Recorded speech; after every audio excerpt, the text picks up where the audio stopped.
తెలుగు సినీ పరిశ్రమలో ఇప్పుడు అందరూ వెయిట్ చేస్తున్న సినిమా కన్నప్ప. ఇది తన డ్రీమ్ ప్రాజెక్ట్ గా చెప్పుకొచ్చిన మంచు విష్ణు సినిమా మీద చాలా ఆశలు పెట్టుకున్నారు. ఈ జూన్ 27న ప్రపంచవ్యాప్తంగా థియేటర్లలోకి గ్రాండ్ గా రిలీజ్ అవనుంది ఈ సినిమా.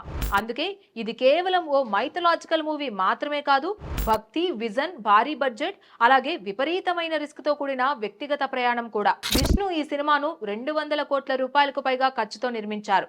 ఇది ఆయన కెరీర్ లోనే కాదు, ఇటీవలి తెలుగు సినిమాల్లోనే ఒక అతిపెద్ద ప్రాజెక్ట్.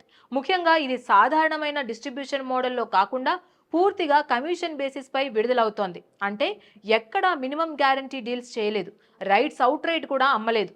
ప్రతి ఏరియాలో డిస్ట్రిబ్యూటర్లు సినిమా రిలీజ్ చేసి వచ్చిన షేర్లలో నుంచే వారి భాగం తీసుకుంటారు. మిగిలిన మొత్తం కూడా లాభాలు లేదా నష్టాలన్నీ విష్ణుకే వర్తిస్తాయి. ఇలా హై బడ్జెట్ సినిమాలకి ఇది చాలా రిస్క్. కానీ విష్ణు మాత్రం సినిమాపై, కథ పైన, తన విజన్ పైన నమ్మకంతో ముందుకు వెళ్తున్నారు. ఒక మాదిరిగా కాకుండా ఫైనాన్షియల్, క్రియేటివ్ కంట్రోల్ మొత్తం కూడా తన దగ్గరే ఉంచుకోవడమే ఆయన ప్లాన్.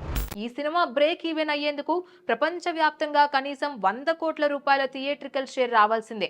ఈ టార్గెట్ సాధించాలంటే కంటెంట్ ప్రజలతో గట్టిగా కనెక్ట్ అవ్వాలి. కన్నప్ప కథలో భక్తి, త్యాగం, విశ్వాసం ప్రధాన అంశాలు. ఈ పురాణ కథ దక్షిణ భారతదేశంలో మోస్ట్ ఎమోషనల్ గా కనెక్ట్ అయ్యే భక్త కన్నప్ప కథ. విజువల్ గా సినిమాకి భారీ ఆర్ట్ వర్క్, గ్రాఫిక్స్, అలాగే బ్యూటిఫుల్ లొకేషన్లు ఉపయోగించడం జరిగింది. ట్రైలర్లు ఇప్పటి వరకు మిలియన్ వ్యూస్ పొందగా విజువల్స్, బీజిఎం బాగా పాపులర్ అయ్యాయి. విష్ణు స్వయంగా తన ఫిజికల్ లుక్ పై కూడా ఎంతో శ్రమ తీసుకొని ఈ రోల్ కోసం పూర్తిగా ట్రాన్స్ఫార్మ్ అయ్యారు. సినిమాలో చాలా మంది పెద్ద స్టార్లు గెస్ట్ రోల్స్ లో కనిపించారు. టాలీవుడ్, కాలీవుడ్, బాలీవుడ్ కి చెందిన ప్రముఖ నటులు ప్రత్యేక పాత్రలు ఉంటాయనే ప్రచారం కూడా సాగుతోంది. ఇప్పటికే ఆంధ్రప్రదేశ్, తెలంగాణలో మంచి హైప్ కనిపిస్తోంది. తమిళం, కన్నడ, హిందీ భాషల్లో డబ్ వర్షన్ల ద్వారా ఇతర మార్కెట్లను కూడా టార్గెట్ చేస్తున్నారు. ఇండస్ట్రీలో చాలా మందికి ఇది విష్ణు కెరీర్లో మేక్ ఆర్ బ్రేక్ అని భావిస్తున్నారు.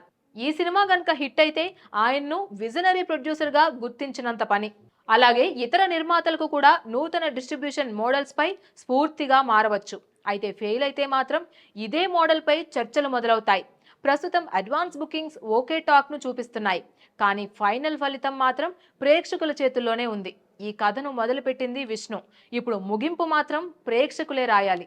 Please subscribe to the channel and download the Politicos app from the links in the description.